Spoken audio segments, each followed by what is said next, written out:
of the UK edition of Wired, which is a publication devoted to finding stories of innovation and technology.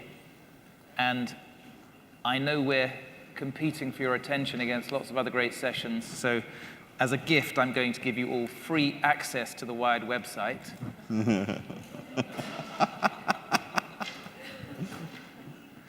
But we're here to talk to a man who's confronting one of the great tensions that we're hearing a lot about in these 3 days, which is what happens to the human when the machine gets so smart that the machine can do some of the human's work.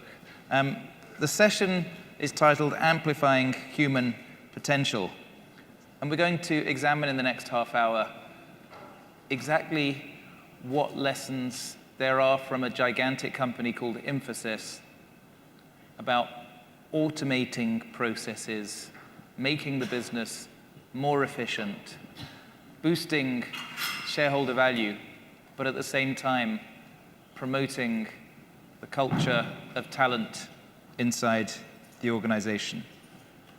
So I'd love to welcome to this fireside conversation Vishal Sikka, who, as well as being co-chair of this event, is CEO of Infosys.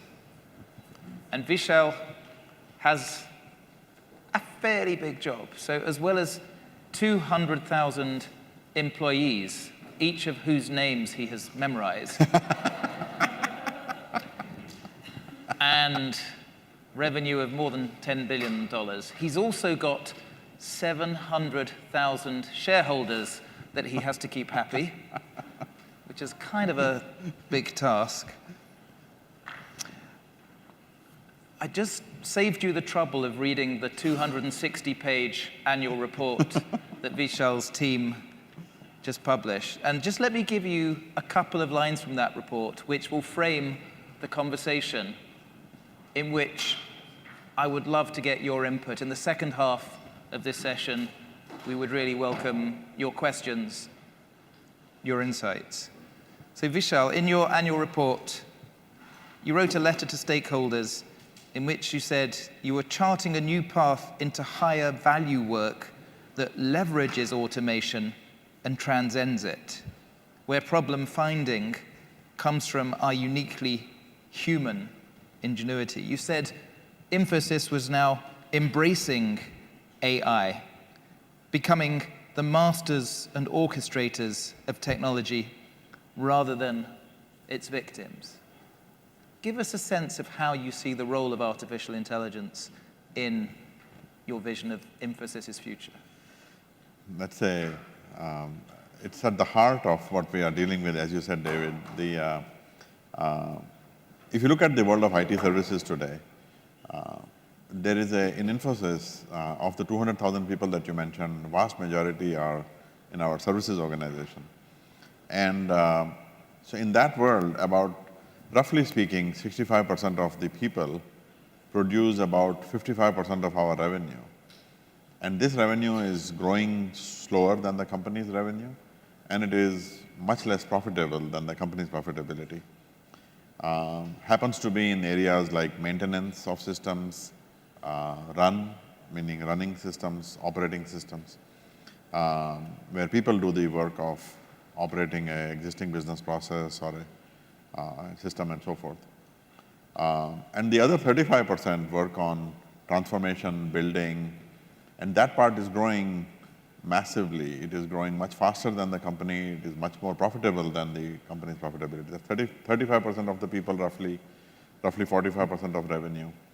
And so the 65% part is, huge parts of it are already being automated. These are, in many cases, the reason that people hand out these jobs to us or other companies like, and by the way, in other companies in our industry, the ratios are even worse. Infosys has always been much more focused towards building software, developing new software, and so on. Others are much more heavily focused on running, operating, maintaining. So if you look at operating a old legacy system or maintaining it, These jobs are already possible to do with technology, with tools, maybe with a fewer number of people, with smaller number of people. And so the endeavor really is to be ahead of that wave of automation, which is inevitable. It is going to come. It is coming, you already see that. There is absolutely no doubt about it.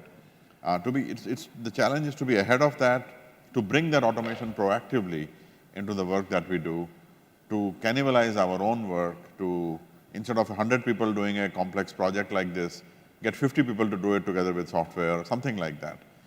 And then use that additional productivity to free people up towards the other bucket, the more innovative bucket, the more human bucket, the more creative, imaginative bucket. And that's what we have been doing. Last year, we saved about 11,000 people's worth of work with automation.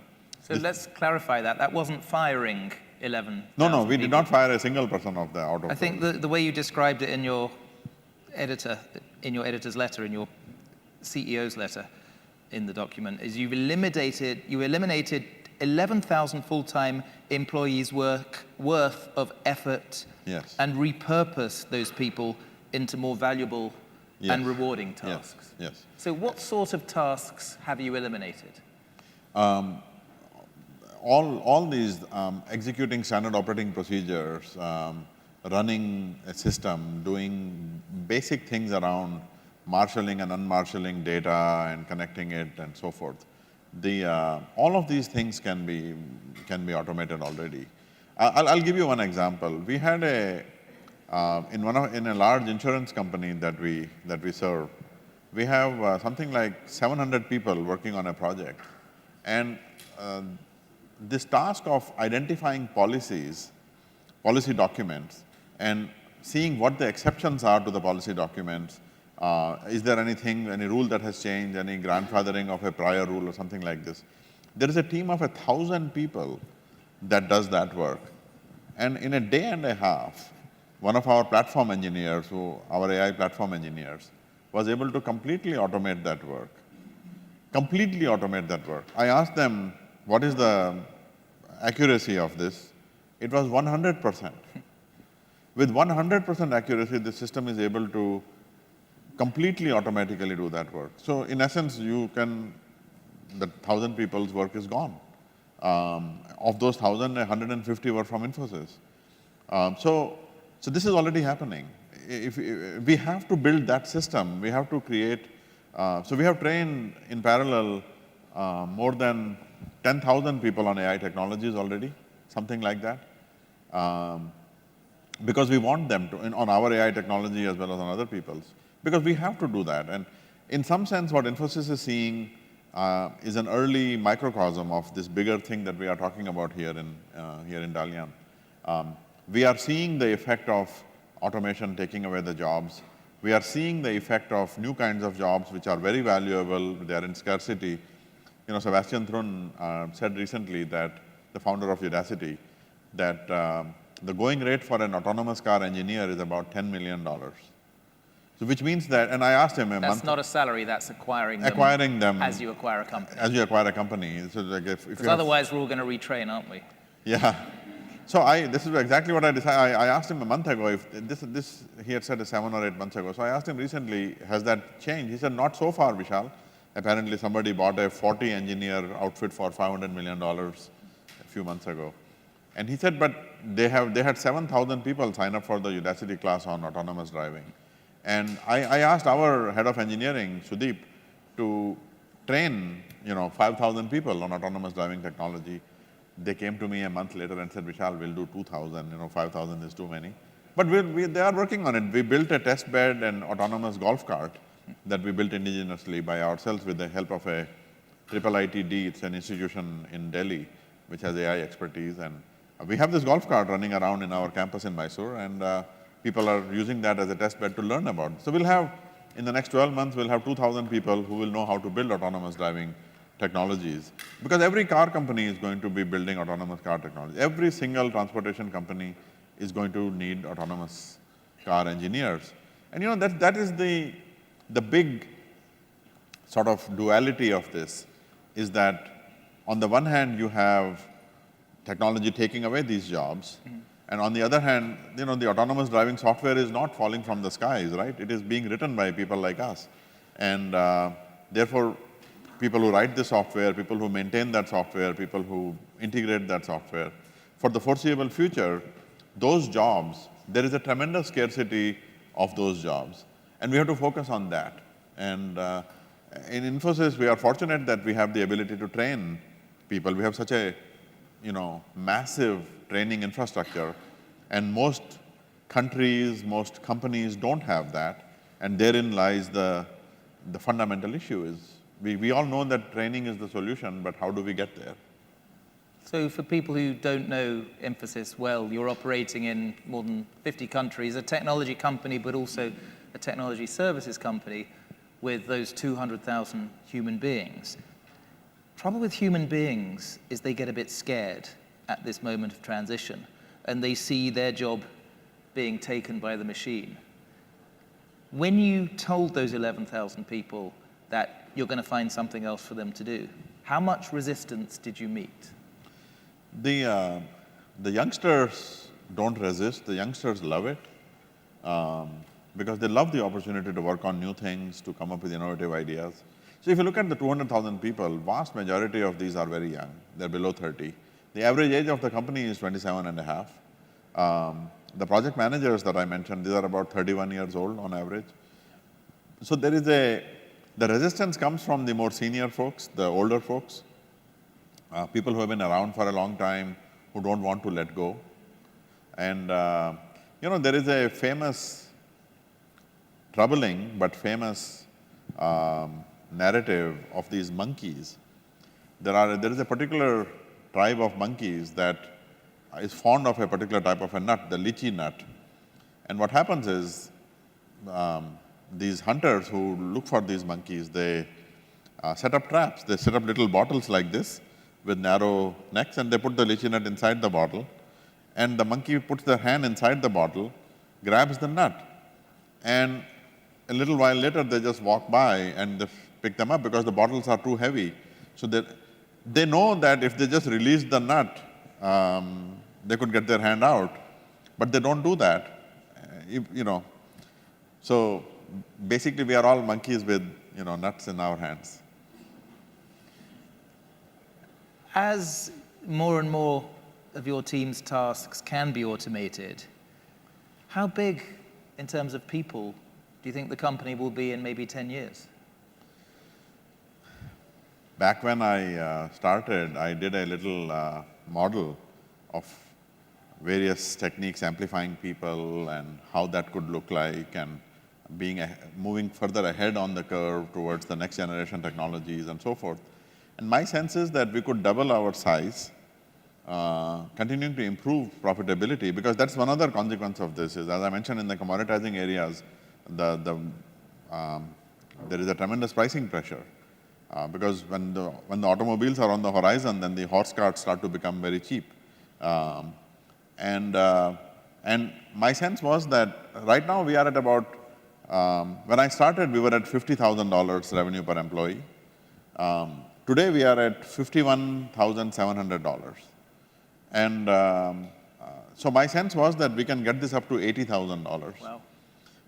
For 20 billion. So that means we can get to 20 billion in revenue with 250,000 people. So add 50,000 more. So you're going to add to the headcount rather than cut from Yeah, the but the addition is is much slower than it used to be. I mean, my first full year in Infosys, we hired 40,000 people from 1 million resumes. And that number has slowed down dramatically already. And you've also announced you're hiring 10,000 people in the United States. Yes. But that is because of, again, not so much with the visa and all this stuff, that is nonsense. The real reason we are hiring 10,000 people in the United States is the nature of the jobs. All these companies, they need next generation jobs. They need people who understand cybersecurity, people who understand Internet of Things, who can create digital experiences, who can,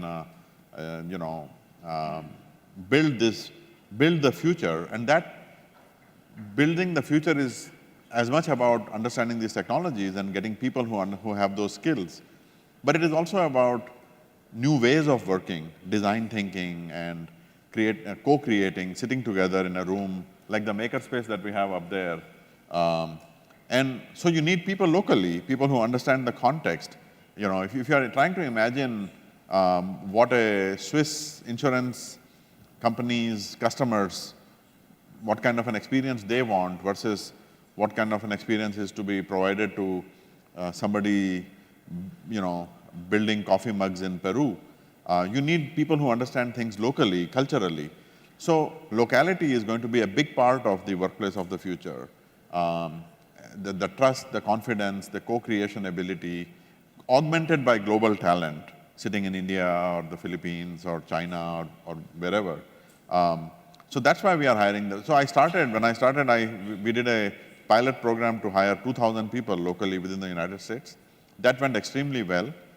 We started our foundation in the US, which is doing extraordinary, really inspiring work in bringing computer science education to the masses. And then the third phase was to hire 10,000 more people. We'll do in the next 2 years. We have already done the first, I think, 400 or 500. Claire, do you remember the number? How many have we hired already from this 10,000 since May? So in the last 2 months, we have already hired 600 locally in the various places. So we're talking about training the staff to make them ready for the skills needed in the future. How do you create a culture inside the company where you're constantly training people? And how do you know what skills are going to be in demand in 5 years? Yeah, that second one is a more difficult one. You want to be ahead. One way is to have sensors in every part of the organization. And one way is to continue to engage with clients in the strategic areas. So if you look at the sensor part, one program that we started, see, earlier you asked about automation. The thing about automation is that there has to be a corresponding focus on innovation. If we improve our productivity because of automation, you don't just want to keep doing the same thing but more productively. You want to reimagine things. You want to do something new. You want to do something better. And so automation has to go hand in hand with innovation. So we created a program called Zero Distance to bring innovation into every project that our teams work on. And that has been an extraordinary success. I mean, it took off far faster and it became far bigger than I imagined when I had launched it. And it is basically a very simple idea. We have close to 10,000 projects that our teams work on at any given point in time. And the idea was that in every one of these 10,000 projects, you have to do something innovative and bring automation into whatever it is that you are doing. We have this little campaign, just like the iPhone used to say that there must be an app for that. We said there must be a tool for that. So we create this culture where people invent some automation to help do whatever it is that they are doing. Can you think of a specific result that came out of this that the company found useful? So since in the last 2 years since we started this program, and this is the astonishing thing, there are about 9,500 master projects underway at any given point in time in Infosys. These project teams in the last 2 years have come up with 16,000 ideas, innovative ideas in whatever it is that was beyond the scope of the statement of work that they were working on. They just thought that, hey, if I do this, that, and the other, this becomes 30% faster or whatever. So there are 16,000 such ideas. 8,000 of those have already been discussed with clients, and 2,200 have been implemented by clients. Customers come to me and say, what have you done here? Can you please help us do something similar to this? Evonik, one of the large manufacturing companies in Germany, they actually loved the whole zero distance idea so much that they have instituted their own kind of a zero distance, and they recognize our employees and things like this. So this gives you that ability to see what is coming, because these kids who are innovating, they are usually aware of what is going on inside the client, what are the things that they are looking for, and things like this. And the other end of it, the spectrum, is to build CEO, CXO relationships, to understand where the business needs to go and to be a participant in that, not just a downstream recipient of work, but to really help work with the clients strategically and build out their future kinds of strategies. So I think you're also investing in startups working in machine learning, in UAVs. And that is precisely for this reason, because the startups are the young in our industry. They know what is going on. Yes, they fail a lot, but that's okay.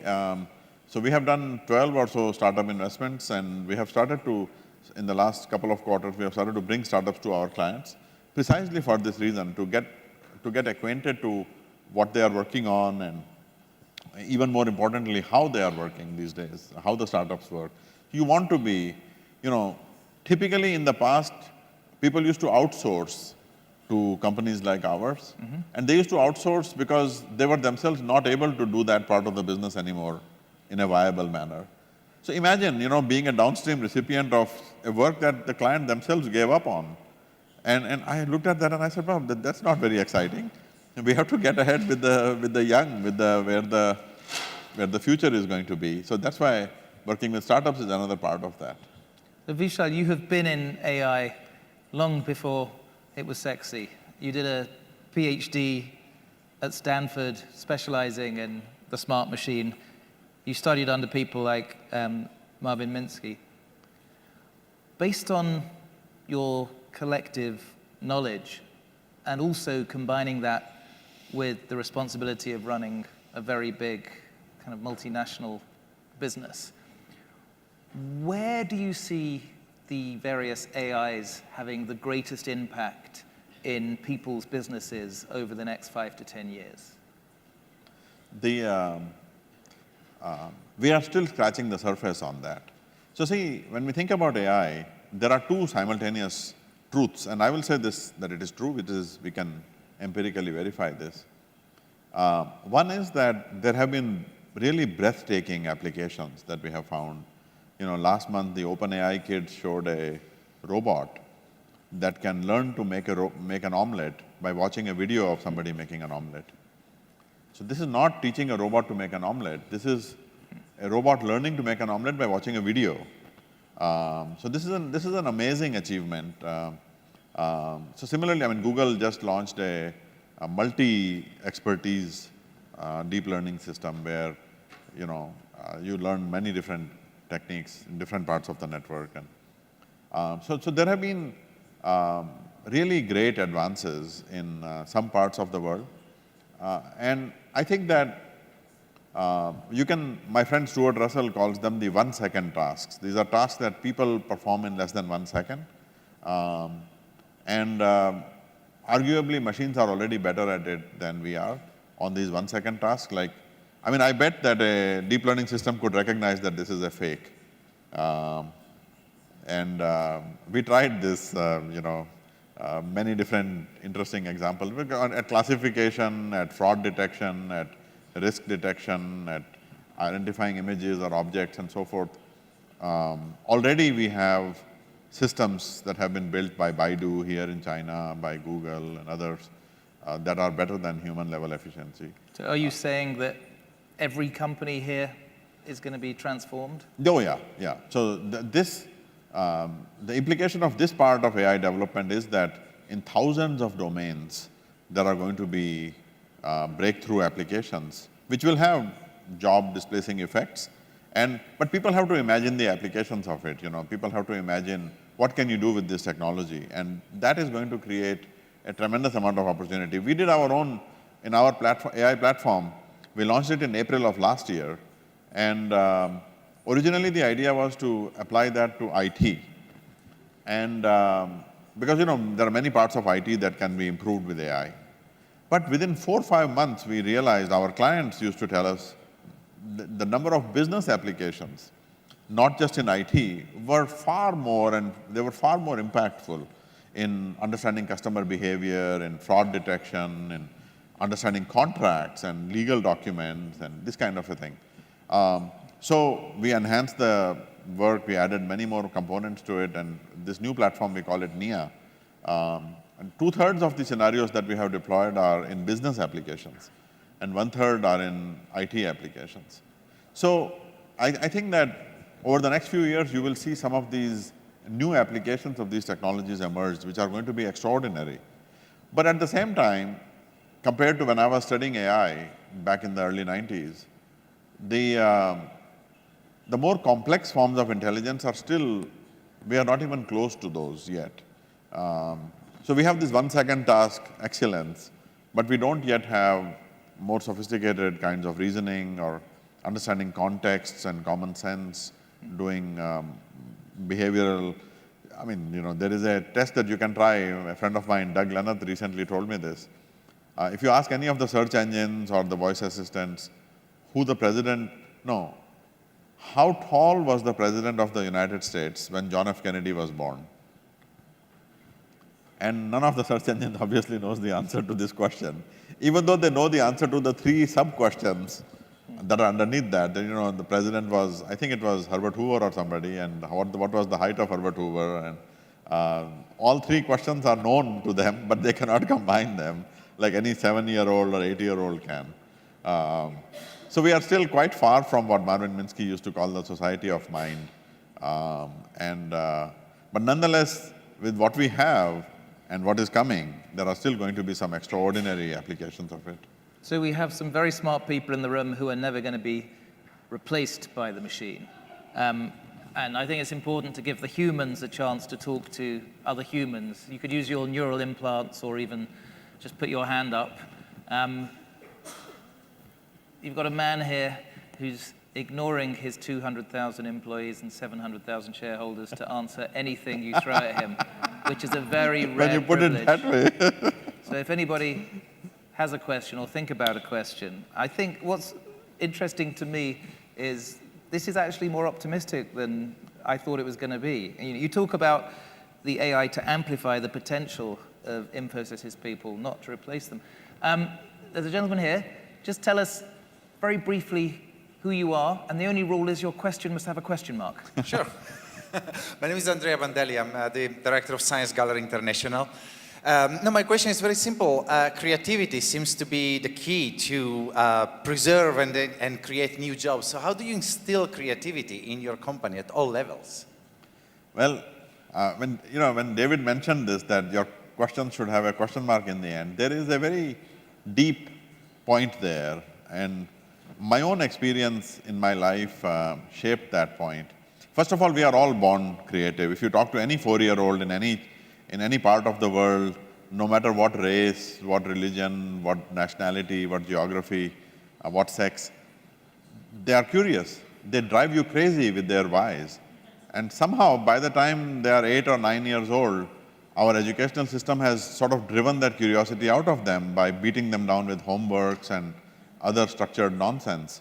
And yet, when people go through design thinking training or go through a making session, they realize that we always had that curiosity. We never abandoned it. It is still there in us, It is simply this act of abandoning our shame and our sort of inhibition and asking, why did we have to have this fake fire to make this look like a fireside chat?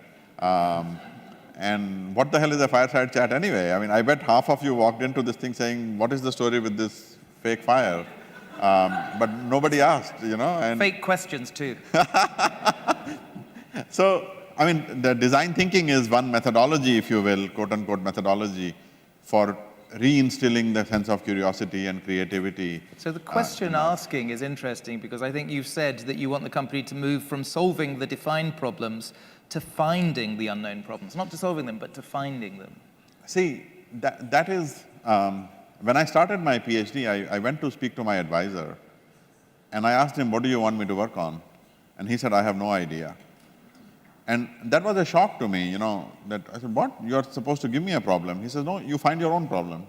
And that really put me into a tailspin at that point that, wow, I have to find my own problem. And he said, look, this other student, there was another student there. He said, he's in his 4th year and he still doesn't know his problem. So we're going to find you another problem because somebody's going to ask one final tough question. Gentleman at the back. Tell us who you are and briefly what your question is. Hi, my name is Zach. I'm an artist, and I had the pleasure of teaching in Bangalore for 3 years at Srishti. So my question is a bit about the local context.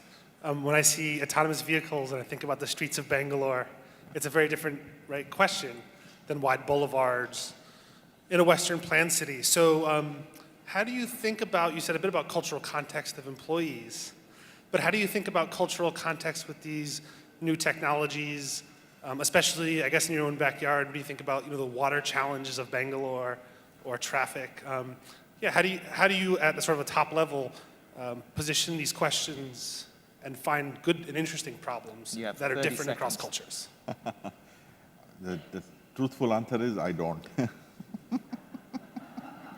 He says, how do you think about these things? And I don't. I think about my clients and my employees and my shareholders' problems. I mean, you complain every time you go to Bangalore about, my goodness, the traffic has become worse than it was the last time around, and so forth. No, I think the government is quite committed to solving these problems, and I think autonomous driving in India is going to have a much bigger impact than anywhere else, because you'll have to solve the pothole problem and the crisscrossing, wild honking problem, and the thing about cultural context is that we are nowhere close to building intelligent systems that can understand context, that can understand culture, that can help us achieve shared understanding. And therefore, I think if nothing else in those areas, we will continue to be very relevant. Humans will continue to be very relevant. So I have to conclude, because the World Economic Forum want me to come up with a profound conclusion to this debate. And I think it is, watch out, because the omelette-making robot is coming for your job, but it's okay, it's going to make you happier and your company richer. Thank you very much. Vishal Sikka.